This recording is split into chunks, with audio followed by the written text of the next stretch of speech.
Newt Gingrich provides insight on the influence of religion in the lives of the Founding Fathers in One Nation Under God on Fox Nation. Each day millions of American students start the morning reciting the words of the Pledge of Allegiance. One nation under God, indivisible, with liberty and justice for all. Though the recitation of the pledge has become routine, many may still wonder, where do the words, One Nation Under God, come from? Original series, documentaries, movies and more that celebrate America in the 2006 special, One Nation Under God, streamable on Fox Nation, Newt Gingrich goes on a journey to discover the role of religion in the founding of America. These days, a lot of historical accounts leave out God, as if religion were not central, or even important to understanding America, the former House Speaker and Fox Nation host shared. That's why I decided to go on a trip back in time, in a sense looking historically for the answers.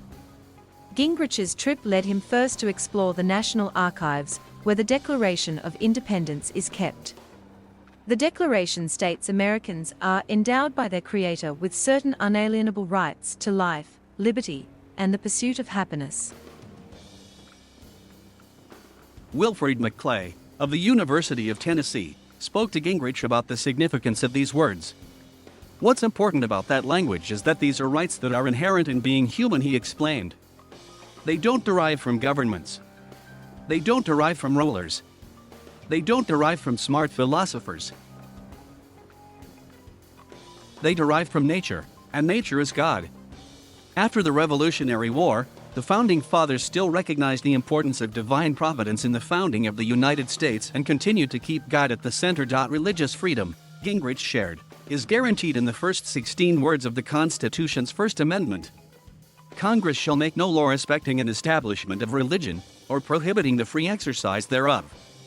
The Founding Fathers reflected a diversity of religious beliefs, but there was a very broad consensus, said Daniel Dreisbach of American University in the special.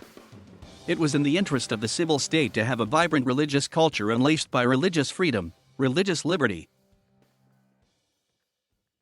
President George Washington even set a precedent by putting his hand over the Bible and adding the phrase, "So help me God," to the oath of office, the documentary explored. He recognized that God had guided America through the Revolution. Despite the deep roots of religion in our national documents, many proponents of keeping religion out of the public square cite Thomas Jefferson's comments about the separation between church and state as a source for the division. However, Gingrich asserts that this was not the case. It is true that Jefferson was not a traditional Christian, he explained. As a man of the Enlightenment, he believed in questioning everything. Still, he felt strongly that religion was critical for a society to function and bristled at those who claimed he was hostile to it. Though Jefferson explained that the First Amendment built a wall of separation between church and state, he still publicly practiced his religion.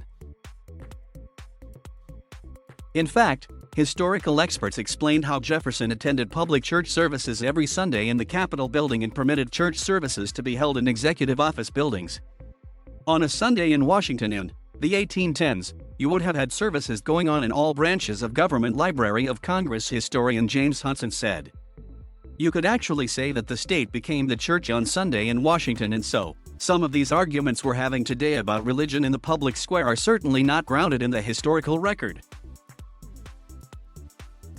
Since the founding of the government, religion has had an incredible role in guiding American leaders. As President Reagan famously said, "If we ever forget that we are one nation under God, then we will be a nation going under." To learn more of the full history, sign up today on Fox Nation and watch One Nation Under God. Thank you for watching. Please subscribe.